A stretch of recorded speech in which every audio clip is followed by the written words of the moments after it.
بسم اللہ الرحمن الرحیم والصلاة والسلام علی رسولہ الکریم وعلی آلہ الطیبین الطاہرین ومن تبعهم بإحسان الى یوم الدین۔ قال اللہ تبارک وتعالی فی القرآن المجید والفرقان الحمید اعوذ باللہ من الشیطان الرجیم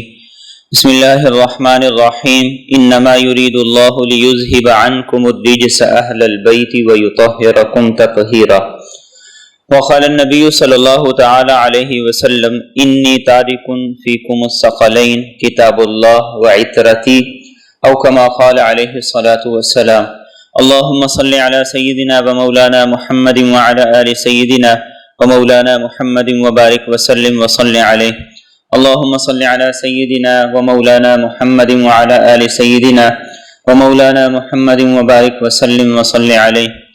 اللہم صل علی سیدنا وسید ساداتنا وسید عاداتنا وحبیبنا وحبیب ربنا وصمدنا واجملنا واکملنا واحسننا وارفقنا واعلانا واولانا وازکانا واتقانا محمد صلی اللہ علیہ وعلی آلہ واہلہ وذریاتہ وصحابتہ ومن تبعہم بإحسان الی یوم الدین۔ امام ابن تیمیہ نے سنی ہونے کی علامت اور نشانی یہ بتائی ہے کہ وہ عطرت رسول سے، آل رسول سے محبت کرے، ان سے دوستی رکھے، ان کے حقوق کا خیال کرے اور ان کا تذکرہ کرے۔ اور اس کی دلیل انہوں نے یہ ذکر کی ہے کہ نبی مکرم صلی اللہ علیہ وسلم نے غدیر خم کے موقع پر صحابہ کو مخاطب کرتے ہوئے 3 مرتبہ یہ فرمایا تھا اذکرکم اللہ فی اہل بیتی، اذکرکم اللہ فی اہل بیتی، اذکرکم اللہ فی اہل بیتی، میرے اہل بیت کے بارے میں تمہیں اللہ کا نام لے کر یاد دہانی کراتا ہوں۔ میں تمہیں اپنے اہل بیت کے بارے میں اللہ کا نام لے کر یاد دہانی کرواتا ہوں، ان کے حقوق کا خیال کرنا۔ ایک اور حدیث طیبہ میں رسول اکرم صلی اللہ علیہ وسلم نے ارشاد فرمایا، آپ نے فرمایا انی تارک فیکم الثقلین، 2 بڑی بھاری اور وزنی چیزیں تم میں چھوڑ کے جا رہا ہوں، احدہما اکبر من الاخر، فرمایا دونوں ایک دوسرے سے بڑھ کے ہیں۔ ایک فرمایا کتاب اللہ، قرآن کریم ہے، اللہ کی کتاب ہے، اور دوسرا فرمایا وعطرتی، میری عطرت ہے، میرے اہل بیت ہیں، میری آل کے لوگ ہیں۔ اور آپ نے فرمایا لن یتفرقا حتی یردا علی الحوض، یہ دونوں چیزیں کبھی ایک دوسرے سے جدا نہیں ہوں گی یہاں تک کہ حوض کوثر پر میرے پاس آ جائے۔ اور آپ کی عطرت کے مصداق کون ہیں؟ حضرت فاطمہ ہیں، حضرت علی ہیں، حضرت حسن ہیں اور حضرت حسین ہیں رضی اللہ تعالی عنہم وعنہم، یہ آپ کی عطرت کے مصداق میں شامل ہیں۔ اور آپ نے فرمایا کہ یہ ہمیشہ حق کے ساتھ رہیں گے، حق ہمیشہ ان کے ساتھ رہے گا، یہ دونوں کبھی الگ نہیں ہوں گے یہاں تک کہ حوض کوثر پر میرے پاس آ جائے۔ آج کے دور میں ہم حضرت فاطمہ سیدہ کائنات سلام اللہ علیہا ان کا ذکر بھی، تذکرہ بھی سنتے ہیں، حضرت علی المرتضیٰ کرم اللہ وجہہ ان کا ذکر تذکرہ بھی سنتے ہیں، سید الشہداء امام علی مقام امام حسین رضی اللہ تعالیٰ عنہ کا ذکر اور تذکرہ بھی سنتے ہیں، لیکن امام حسن مجتبی رضی اللہ تعالیٰ عنہ آپ کا ذکر بہت کم کیا جاتا ہے۔ آپ کی شخصیت بڑی مظلوم شخصیت ہے، نہ شیعہ ذکر کرتے ہیں نہ سنی ذکر کرتے ہیں، اس لیے کہ امام حسین رضی اللہ تعالیٰ عنہ کا ذکر وہ بکتا ہے، وہ بکتا ہے، رویا بھی جاتا ہے، رلایا بھی جاتا ہے، پیسے لیے بھی جاتے ہیں، پیسے دیے بھی جاتے ہیں، اور ایک کاروبار بھی۔ امام حسن مجتبی کا ذکر کیا نہیں جاتا اس لیے کہ وہ بکتا نہیں اور اس کو بیچا بھی نہیں جا سکتا، بات ہی ایسی ہے، کردار ہی ایسا ہے۔ اور اہل سنت نے بھی کچھ لوگوں کی ضد میں یا کچھ لوگوں کی دیکھا دیکھی عشرہ فاروق و حسین تو منانا شروع کر دیا، لیکن عشرہ حسن نہیں منایا، حالانکہ اللہ کے رسول صلی اللہ علیہ وسلم نے احادیث طیبہ میں جو فضائل بیان کیے ہیں جتنے حضرت حسن کے ہیں اس سے زائد ہی حضرت حسین کے ہیں۔ قرآن کریم کی آیت تطہیر کا مصداق جیسے حضرت حسین ہیں حضرت حسن بھی ہیں۔ اہل قصہ کے اندر جیسے حضرت حسین شامل ہے حضرت حسن بھی شامل ہے۔ آیت مباہلہ کے اندر جیسے حضرت حسین شامل ہیں حضرت حسن بھی شامل ہیں، اور جیسے اللہ کے رسول صلی اللہ علیہ وسلم نے ان دونوں کے فضائل اکٹھے بیان کیے، دونوں کے الگ الگ بھی بیان کیے، لیکن اہل تشیع نے تو ان کا ذکر چھوڑا کسی وجہ سے، لیکن اہل سنت نے بھی چھوڑ دیا۔ ان کے ہاں بھی امام حسن مجتبی، ان کے کردار، ان کی سیرت کا ذکر نہیں کیا جاتا، حالانکہ عمر میں بھی آپ امام حسین رضی اللہ تعالیٰ عنہ سے بڑے، اور آپ کی ولادت کی خوشی رسول اکرم صلی اللہ علیہ وسلم کو سب سے زیادہ ہوئی تھی، اس لیے کہ باقی جو 3 بیٹیاں تھیں ان میں سے کوئی نرینہ اولاد نہیں تھی۔ فاطمہ رضی اللہ تعالیٰ عنہ آپ کی بیٹیوں میں سے بھی محبوب تھیں، اور پھر ان کے گھر جو ولادت ہوئی سب سے پہلے وہ حضرت حسن رضی اللہ تعالیٰ عنہ کی۔ آپ تشریف لے گئے ان کے گھر تو آپ کو پتا چلا کہ بیٹا پیدا ہوا، آپ بڑے خوش ہوئے، تو آپ نے فرمایا ارونی ابنی، میرا بیٹا مجھے دکھاؤ، تو آپ کو دکھایا گیا تو آپ کے چہرے مبارک پر خوشی کے آثار دکھائی دیے گئے، آپ کا چہرہ خوشی سے کھل گیا، تو آپ نے ان کے دونوں کانوں میں اذان دی، ایک میں اذان ایک میں اقامت، اور پھر آپ نے خود ان کی جانب سے عقیقہ کیا، اور پھر 7ویں دن آپ نے ان کے سر کے بال منڈوائے۔ عام حکم یہ ہے کہ جتنے بال ہوں جتنا ان کا وزن ہو اس کے برابر چاندی صدقہ کی جائے، لیکن رسول اکرم صلی اللہ علیہ وسلم نے حضرت حسن کے سر کے بالوں کے وزن کے برابر سونا صدقہ کی۔ اور پھر آپ نے پوچھا حضرت علی المرتضی سے اس کا کیا نام رکھا ہے، تو انہوں نے کہا کہ اس کا نام رکھا ہے حرب، جنگجو، بہادر، چونکہ وہ خود بڑے بہادر تھے تو اس نسبت سے نام رکھا، تو آپ نے فرمایا نہیں، اس کا نام ہوگا حسن، خوبصورت، حسین و جمیل، اپنی شکل و صورت میں بھی اور اپنے کردار میں بھی، اور آپ شکل و صورت میں سب سے زیادہ رسول اکرم صلی اللہ علیہ وسلم سے ملتے تھے۔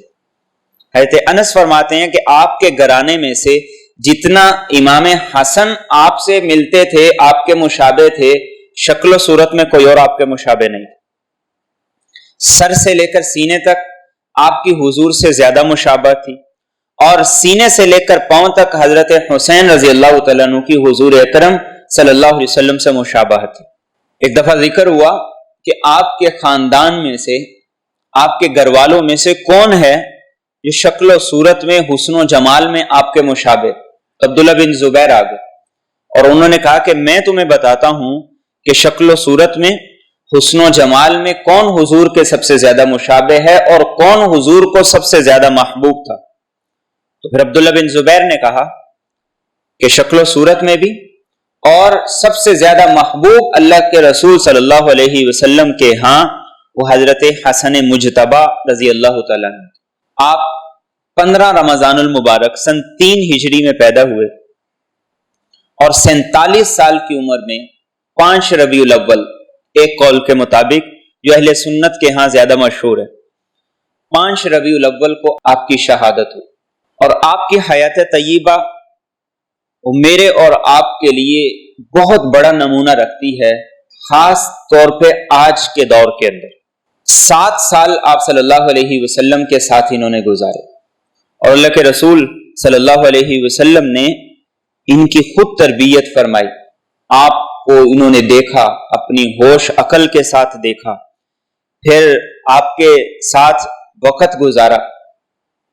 اور آپ نے ان کے بڑے فضائل بیان کیے۔ حضرت حذیفہ فرماتے ہیں کہ ایک دفعہ میری والدہ نے مجھ سے پوچھا کہ بتاؤ کتنے دن ہو گئے حضور کی مجلس میں نہیں گئے، تو میں نے کہا کہ اتنے دن ہو گئے ہیں کہ میں آپ کی مجلس میں نہیں گیا۔ تو فرماتے ہیں میری والدہ ناراض ہو گئی کہ اتنے دن گزر گئے اور تم حضور کی مجلس میں نہیں گئے۔ تو میں نے کہا میں آج ہی جاتا ہوں، اور جا کر میں آپ کے لیے بھی اور اپنے لیے بھی استغفار کی دعا کرتا ہوں، آپ سے درخواست کرتا ہوں آپ میرے لیے بھی استغفار کریں، میری ماں کے لیے بھی استغفار کریں۔ تو حذیفہ کہتے ہیں کہ میں مسجد نبوی پہنچا،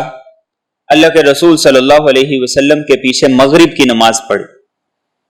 میں مغرب کی نماز پڑھ کے فارغ ہوا، دیکھا کہ آپ نے مغرب کی نماز کے بعد نوافل شروع کیے اور عشاء کا وقت آ گیا۔ عشاء کا وقت ہوا تو آپ نے عشاء کی نماز پڑھی، اور عشاء کی نماز پڑھ کے آپ گھر کی طرف چل دی۔ میں نے دل میں سوچا میں تو دعا کرانے کے لیے آیا اور اپنی ماں سے کہہ کے آیا ہوں، اور آپ گھر کی طرف چل دی۔ فرماتے راستے میں آپ کچھ دیر کھڑے ہوئے، کسی سے آپ نے بات کی، لیکن مجھے نظر نہیں آیا کہ آپ بات کس سے کر رہے۔ آپ بات کر کے اپنے حجرے کی طرف بڑھے تو میں بھی پیچھے پیچھے۔ اب ادب کا تقاضا یہ تھا کہ بلاؤں نہ، اور دل کے اندر یہ تھا کہ ماں سے وعدہ کر کے آیا ہوں کہ آپ کے لیے دعا کرواؤں گا۔ تو کہتے ہیں کہ آپ صلی اللہ علیہ وسلم نے میرے قدموں کی آواز سن لی، اور اندھیرا تھا، پوچھا کون ہے؟ پھر خود ہی کہنے لگے حذیفہ تو نہیں آیا؟ تو میں نے کہا جی ہاں یا رسول اللہ، میرے ماں باپ آپ پہ قربان ہوں، حذیفہ بھی، میں حذیفہ ہوں۔ تو آپ نے اگلا سوال کیا کیا کام ہے، کیا ضرورت ہے؟ اور یہ کہتے ہی آپ نے کہا غفر اللہ لک ولی امک، اے حذیفہ اللہ تیری بھی اور تیری ماں کی بھی مغفرت فرمائے۔ پوچھنے کی ضرورت ہی نہیں پڑی کہ کیا کرنے کے لیے آئے۔ تو پھر آپ نے حذیفہ سے پوچھا کہ تجھے پتا ہے میں کس سے باتیں کر رہا تھا؟ تو انہوں نے کہا نہیں یا رسول اللہ۔ تو آپ صلی اللہ علیہ وسلم نے ارشاد فرمایا کہ ایک فرشتے نے اللہ سے اجازت لی کہ میں آپ کو جا کے سلام کرنا چاہتا ہوں، اور آپ نے فرمایا آج رات سے پہلے کبھی یہ فرشتہ زمین پہ نہیں آیا۔ اس نے اللہ سے اجازت لی، تو اجازت لے کے وہ مجھے سلام کرنے کے لیے آیا، اور اس نے سلام مجھے پیش کیا، اور اس کے بعد اللہ کی طرف سے یہ خوشخبری سنائی کہ اللہ رب العزت کی طرف سے یہ خوشخبری ہے آپ کے لیے کہ حسن اور حسین یہ جنت کے نوجوانوں کے سردار ہیں۔ اور پھر آپ نے فرمایا کہ ہما ریحانتایا، یہ حسن اور حسین میرے دو پھول ہیں، یہ میری خوشبو ہیں، یہ مجھے اللہ کی طرف سے خصوصی تحفہ اور خصوصی عنایت ہے۔ آپ صلی اللہ علیہ وسلم حضرت حسن سے بڑی محبت فرماتے تھے۔ حضرت حذیفہ فرماتے ہیں کہ ایک مرتبہ آپ مسجد میں تشریف لائے، میں اکیلا تھا، تو آپ نے مجھے کہا میرے ساتھ چلو، میں آپ کے ساتھ ہو لیا۔ اب نہ میں آپ سے بات کر رہا نہ آپ مجھ سے بات کر رہے۔ ایک بازار تھا بنو قینقاع کا، وہاں پہنچے، وہاں سے جب واپسی ہوئی تو آپ سیدھا حضرت فاطمہ کے گھر آ گئے، اور باہر آ کر آپ نے کہا اینا لکا، لکا عربی زبان کے اندر کہا جاتا ہے چھوٹے سے بچے کو۔ آپ نے کہا چھوٹا سا بچہ کدھر ہے؟ تو کہتے ہیں کہ حضرت حسن کو آنے میں کچھ دیر ہوئی، تاکہ حضرت فاطمہ انہیں تیار کر رہی تھی، انہیں کپڑے پہنا رہی تھی۔ تو حضرت حسن گھر سے نکلے، دوڑتے ہوئے آئے، اللہ کے رسول صلی اللہ علیہ وسلم سے چمٹ گئے، اور آپ نے ان کو سینے سے لگایا، اور سینے سے لگا کر آپ نے ان کو بوسہ دیا، اور بوسہ دے کر یہ کہا اللہم انی احب، اللہ میں اس سے محبت کرتا ہوں، فاحبہ تو بھی اس سے محبت کر، وَأَحِبَّ مَن يُحِبُّهُ اور جو اس سے محبت کرے تو اس سے بھی محبت کر۔ تو گویا کہ اللہ کا محبوب بننا ہے تو امام حسن مجتبی سے محبت کرنی ہے، اور محبت کی نشانی کیا ہے؟ ان کا ذکر کیا جائے، ان کا تذکرہ کیا جائے، ان کی بات کی جائے، ان کے کردار کے چرچے کیے جائیں، ان کا ذکر عام کیا جائے۔ ایک آدمی عبداللہ بن عمر رضی اللہ تعالیٰ عنہ کے پاس آیا، عراق کا، کوفہ کے لوگوں نے امام حسین رضی اللہ تعالیٰ عنہ کو شہید کیا تھا، تو ان کی شہادت کے بعد کا واقعہ، اور اس نے آ کر یہ کہا کہ مکی کے خون کے بارے میں آپ بتائیں۔ تو آپ کہنے لگے کہ دیکھو انہوں نے اللہ کے رسول کے نواسے کو شہید کر دیا، اور اب یہ اتنا چھوٹا سا مسئلہ پوچھ رہے ہیں کہ مکی کے خون کے بارے میں آپ بتائیں۔ اور پھر یہ کہنے لگے کہ میں نے اللہ کے رسول صلی اللہ علیہ وسلم کو یہ فرماتے ہوئے سنا الحسن والحسین سیدہ شباب اہل الجنہ،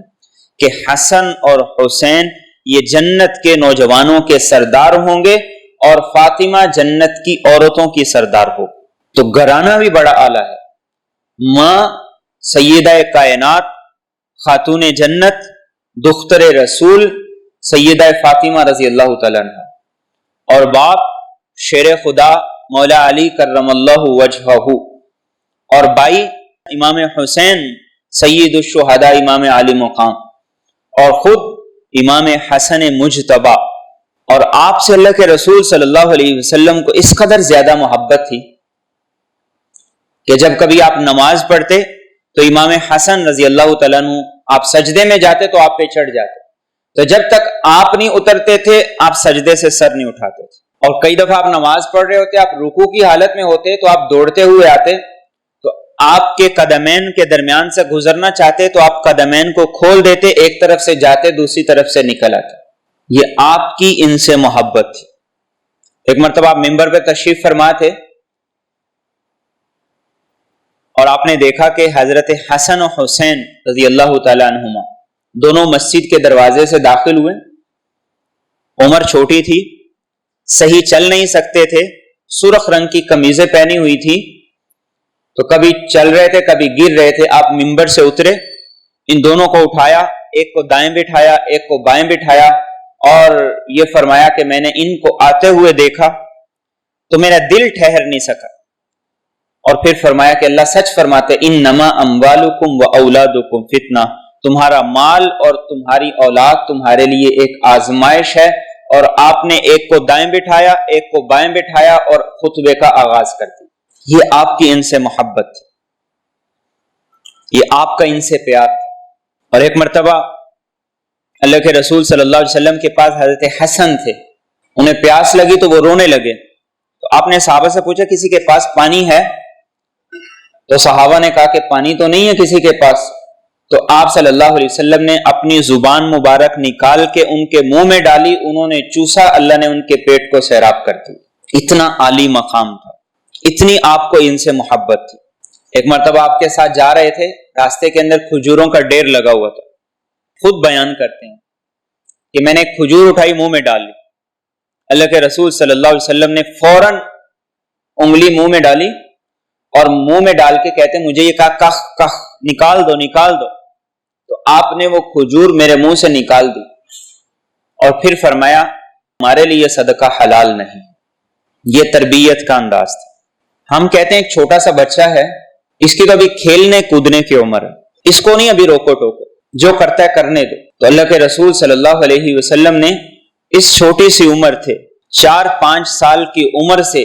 اس بچے کو یہ سکھایا، یہ بتایا کہ حلال حرام کا فرق، اس کی تربیت یہ 4-5 سال کی عمر سے شروع ہونی چاہیے۔ حلال کیا ہے حرام کیا ہے، اور وہ واقعہ حضرت حسن مجتبی خود سنایا کرتے تھے، انہیں یاد تھا۔ آج معاشرے سے حلال حرام کی تمیز ختم ہو گئی، کوئی یکدم تو انسان کے اندر نہیں آ جائے گی، انسان کے اندر یکدم تو نہیں آ جائے گی، انسان کے اندر چیزیں آہستہ آہستہ شعور پکڑتی ہیں، انسان آہستہ آہستہ چیزوں کو سمجھتا ہے۔ ہمارے بچے ایک ہی دن کے اندر وہ دنیا اور دنیا داری کے اندر نہیں چلے جاتے، ایک ہی دن کے اندر بدتمیز بد اخلاق نہیں بن جاتے، ایک ہی دن کے اندر نمازی با حیا با کردار نہیں بن سکتے۔ یہ تربیت تھی جو اللہ کے رسول صلی اللہ علیہ وسلم نے اس عمر سے کی تھی، تو ہمیں بھی اپنی اولادوں کی تربیت اسی عمر سے کرنی ہے کہ ان کو پتا ہو کہ حلال کیا ہے حرام کیا ہے، اچھا کیا ہے برا کیا ہے، کیا کرنا ہے کیا نہیں کرنا ہے۔ اور آپ کی کنیت ابو محمد تھی، آپ کی اولاد میں سے کسی کا نام محمد نہیں تھا، لیکن اس کے باوجود آپ کی کنیت ابو محمد تھی۔ یہ آپ کا اللہ کے رسول صلی اللہ علیہ وسلم سے پیار تھا۔ 12 بیٹے تھے، 12 میں سے ایک کا نام ابو بکر تھا، ایک کا نام عمر تھا، ایک کا نام قاسم تھا، ایک کا نام عبد الرحمن تھا۔ یہ ان کی محبت تھی صحابہ سے، یہ صحابہ سے محبت تھی۔ ابو بکر، عمر، عثمان، یہ سارے کے سارے تو کب سے دنیا سے چلے گئے، لیکن جب ان کی اولاد ہوئی تو انہوں نے اپنی اولاد کے نام ابو بکر اور عمر کے نام پہ رکھے۔ وہ کسی سے ڈرتے نہیں تھے، انہیں کسی سے خوف ڈر نہیں تھا۔ یہ کس لیے رکھے؟ تاکہ معاشرے کو دنیا کو یہ بتایا جائے کہ صحابہ اور آل رسول الگ الگ نہیں، صحابہ اور آل رسول دو چیزیں نہیں ہیں، ان کی آپس میں محبتیں بھی، آپس میں ان کا پیار بھی ہے، اور صحابہ بھی آل رسول سے سچی محبت رکھتے تھے۔ ایک دفعہ عصر کی نماز پڑھ کے حضرت ابو بکر اور حضرت علی رضی اللہ تعالی عنہما مسجد سے نکلے تو آگے بچے کھیل رہے تھے۔ ابو بکر صدیق خلیفہ تھے تو ان بچوں میں حضرت حسن بھی کھیل رہے تھے۔ ابو بکر صدیق آگے بڑھے، حضرت حسن کو اٹھایا، کندھے پہ بٹھایا اور کہنے لگے کہ میرا باپ تجھ پہ قربان ہو، تیری شکل رسول اللہ سے تو ملتی ہے، علی سے نہیں ملتی۔ حضرت علی یہ سارے کا سارا دیکھ رہے ہیں اور مسکرا رہے ہیں۔ حضرت عمر فاروق رضی اللہ تعالیٰ عنہ نے اپنے دور میں جب وظائف مقرر کیے، فہرست میں سب سے اوپر بدری صحابہ کے ساتھ حضرت حسن و حسین کا نام شامل کیا۔ آپ کی تو عمر ہی بڑی تھوڑی تھی، لیکن اس کے باوجود سب سے اوپر ان کا نام شامل کیا، اور جتنا وظیفہ بدری صحابہ کو ملتا تھا ان کو دیا۔ یہ کیا تھی؟ یہ صحابہ کی آل رسول سے محبت تھی، اور پھر آپ کا کردار بڑا عظیم تھا۔ اللہ کے رسول صلی اللہ علیہ وسلم نے ایک مرتبہ حضرت حسن مجتبی کو اپنے ساتھ ممبر پر بٹھایا، اور ممبر پر بٹھا کر آپ کا عمل یہ تھا کہ آپ کبھی حضرت حسن کو دیکھتے، کبھی صحابہ کو دیکھتے، کبھی ان کو دیکھتے، کبھی صحابہ کو دیکھتے، اور آپ نے اس کے بعد ایک پیشین گوئی فرمائی۔ آپ نے فرمایا ان ابنی ھذا سید، میرا یہ بیٹا سردار ہے، میرا یہ بیٹا سردار ہے۔ اور پھر آپ نے فرمایا کہ ایک وقت ایسا آئے گا کہ مسلمانوں کے دو گروہوں کے درمیان میں یہ صلح کروائے گا، اور آپ نے صحابہ کو بتایا تھا کہ میرے بعد 30 سالہ دور وہ ہوگا جو خلافت راشدہ کا دور ہوگا، جو میرے خلفاء ہوں گے، میرے نائب ہوں گے، میری سنت اور میرے دین کے مطابق وہ حکومت کے نظام کو چلائیں گے۔ تو سن 11 ہجری میں اللہ کے رسول صلی اللہ علیہ وسلم ربیع الاول کے مہینے میں دنیا سے پردہ فرما گئے۔ تو 11 سے لے کر سن 40 ہجری تک کا جو دور، یہ خلافت راشدہ کا دور، جس میں 2.25 سال ابو بکر صدیق کی خلافت تھی، 10.5 سال عمر فاروق کی تھی، تقریباً 12 سال عثمان غنی کی تھی، 4.5 سال علی المرتضیٰ کی تھی، اور اس کے بعد 6 ماہ اور ایک روایت کے مطابق 7 ماہ تک حضرت علی المرتضیٰ کے بعد خلافت وہ حضرت امام حسن مجتبی کے ہاتھ میں آتی۔ حضرت علی کی شہادت کے بعد لوگوں نے امام حسن مجتبی کے ہاتھ پہ بیعت کر۔ اب جب وہ خلافت راشدہ کے دور کے 6 ماہ گزر گئے، 30 سال پورے ہوئے، تو امام حسن مجتبی نے یہ سوچا کہ ایک طرف حجاز کے، عراق کے، کوفہ کے، بصرہ کے، یہ سارے کے سارے لوگ وہ ہیں جو میری حکومت کے ماتحت، اور دوسری طرف امیر معاویہ رضی اللہ تعالیٰ عنہ، انہوں نے حضرت علی کے دور سے ہی دمشق کے اندر اپنی حکومت اور خلافت کا اعلان کیا ہوا تھا۔ ایک بہت بڑی جنگ کا، بہت بڑی لڑائی کا خطرہ تھا، تو امام حسن نے 30 سال پورے ہونے کے بعد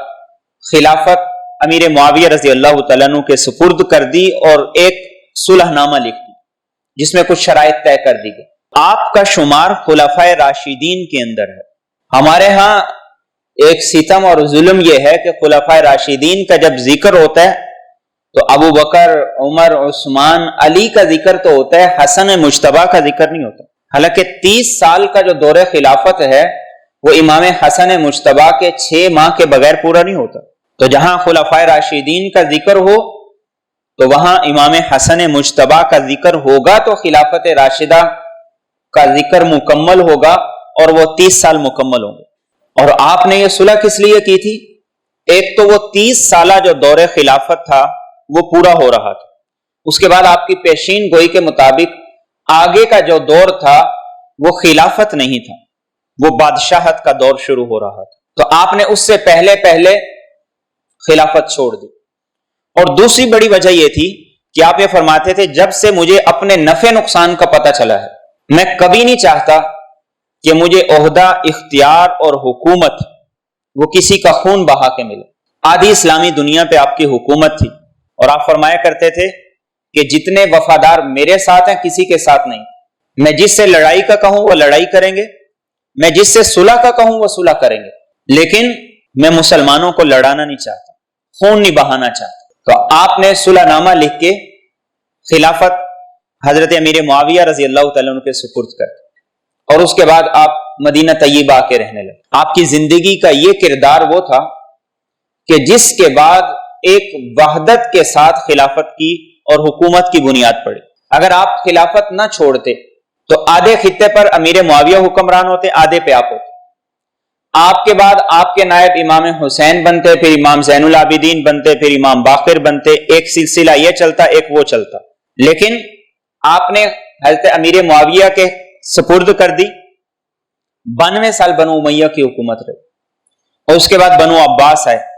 اس کے بعد خلافت عثمانیہ رہی۔ 1200 سال تک مسلمانوں کی آدھی دنیا پر حکومت رہی ہے۔ اس کی بنیاد اور اس کا صحرا، اس میں کردار ادا کرنے والے وہ امام حسن مجتبی تھے۔ اگر آپ کردار نہ ادا کرتے تو امت کئی حصوں کے اندر بڑھ جاتی، اور اسی کردار کی وجہ سے شیعہ ان کا ذکر نہیں کرتے کہ انہوں نے خلافت چھوڑ دی تھی۔ اس لیے جتنے وہ اپنے امام گنواتے ہیں وہ سارے حضرت حسین کی اولاد سے، حضرت حسن کی اولاد سے نہیں گنواتے، بلکہ بعض تو وہ ہیں جو حضرت حسن مجتبی کو امام ہی نہیں سمجھتے، حالانکہ امام حسین کا کردار وہ امام حسن کے کردار سے مختلف تھا۔ ان کا کردار اپنی جگہ بڑا اعلیٰ تھا، ان کا کردار اپنی جگہ بڑا اعلیٰ۔ امت کے اندر جو کردار امام حسین نے ادا کیا اس سے زیادہ کردار امام حسن مجتبی نے ادا کیا۔ اور آج کے دور کے اندر اگر دیکھا جائے تو امام حسن مجتبی کے کردار کی بھی ضرورت ہے اور امام حسین والے کردار کی بھی ضرورت ہے۔ آج گھر گھر میں اختلاف جھگڑا ہے، خاندان بٹے ہوئے ہیں، مساجد بٹی ہوئی ہیں، قومی، لسانی اور خاندانی، برادری، ملک، ہر اعتبار سے مسلمان بٹے ہوئے ہیں۔ آج امام حسن مجتبی کے کردار کو زندہ کرنے کی ضرورت ہے کہ جہاں خاندانوں کو جوڑا جائے، بہن بھائیوں کو جوڑا جائے، رشتہ داروں کو جوڑا جائے، صوبوں کو جوڑا جائے، ملک کو جوڑا جائے، مسلمانوں کو جوڑا جائے، اسلام کی وحدت کے اندر پرویا جائے۔ اور پھر جب آپ نے خلافت چھوڑ دی تو مدینہ طیبہ آ کے رہنے لگے، لیکن دشمنوں کو آپ کا اطمینان کے ساتھ خلافت چھوڑ دینے کے باوجود بھی رہنا پسند نہیں تھا۔ کئی بار آپ کو زہر دیا گیا، اور پھر جب آخری مرتبہ آپ کو زہر دیا گیا تو آپ فرماتے تھے کہ اس دفعہ جو زہر دیا گیا ہے یہ بڑا شدید ہے، اور اس سے آپ کی آنتیں کٹ گئے، قے کر کر کے آپ کا حلق خوش ہو گیا، تکلیف ناقابل برداشت تھی۔ تو امام حسین آپ کے پاس آئے اور انہوں نے کہا کہ آپ بتائیے کہ کس نے آپ کو زہر دی؟ تو آپ نے پوچھا کیوں؟ تو امام حسین نے کہا کہ میں اسے قتل کر دوں گا، سر اڑا دوں گا۔ تو آپ نے فرمایا اگر تو وہی ہے جس کا مجھے پتا ہے تو پھر قیامت کے دن اللہ کی بارگاہ میں حساب ہوگا،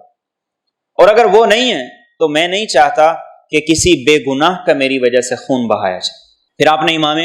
حسین سے کہا کہ میں نے حضرت عائشہ سے اجازت لی کہ مجھے اللہ کے رسول صلی اللہ علیہ وسلم کے پہلو میں دفن کیا جائے۔ انہوں نے اجازت دے دی، لیکن کہا کہ مجھے یہ لگتا ہے کہ ہو سکتا ہے کہ میرے شرم و حیا کی وجہ سے، اجازت مانگنے کی وجہ سے انہوں نے اجازت دی ہو، جب میں رخصت ہو جاؤں دنیا سے تو دوبارہ پھر ان سے اجازت لینا، جو وہ کہیں گی پھر ویسا کرنا۔ آپ دنیا سے چلے گئے، آپ کی تجہیز و تکفین کے بعد امام حسین رضی اللہ تعالیٰ عنہ عائشہ کے پاس گئے کہ آپ کی اجازت ہو تو ان کو اللہ کے رسول کے پہلو میں دفن کر دیا جائے۔ حضرت عائشہ نے فرمایا بالکل میری طرف سے اجازت ہے، لیکن مروان آ گیا، مدینہ کا گورنر تھا، اس نے کہا کہ نہیں، یہاں تدفین نہیں ہونے دوں گا۔ حالانکہ امام حسن مجتبی خلافت سے سب کچھ چھوڑ کے الگ ہو گئے تھے، لیکن ان کے اندر آل رسول کی دشمنی اتنی زیادہ تھی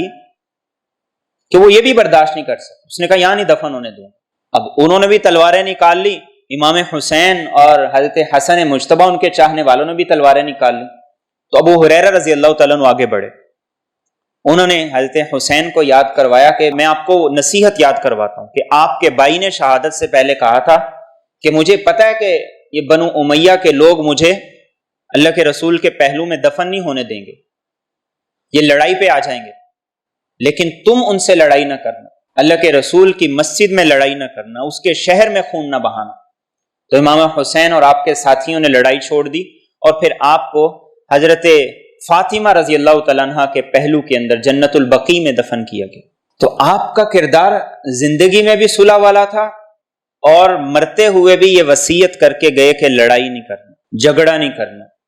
خون ریزی نہ کرنا۔ آج ہم زندگی میں بھی لڑتے رہتے ہیں، مرنے کے وقت بھی وصیت کر کے جاتے ہیں فلاں سے نہ ملنا، فلاں کے گھر نہ جانا، فلاں سے رشتہ نہ کرنا، فلاں سے تعلق نہ نبھانا۔ زندگی کے گناہوں کے انسان مرتے ہوئے توبہ کر لے تو چھوٹ ہے، لیکن اگر اپنی اولاد کے اندر بھی انسان یہی بیج ڈال گیا تو ایک صدقہ جاریہ ہے جس کا مرنے کے بعد انسان کو ثواب ملتا رہے۔ اور یہ وہ بیج ہے جو گناہ کا بیج ہے کہ مرنے کے بعد قبر میں انسان جب تک رہے گا، انسان کی اولاد کا گناہ بھی اس کے ذمے اتنا ہی آئے گا جتنا اس کی اولاد کے ذمے ہے۔ آج ضرورت ہے اس بات کی کہ امام حسن مجتبیٰ کے کردار کے ذکر کیے جائیں، ان کے تذکرے کیے جائیں، اور اس کے ساتھ ساتھ آپ کا جو صلح کا پیغام تھا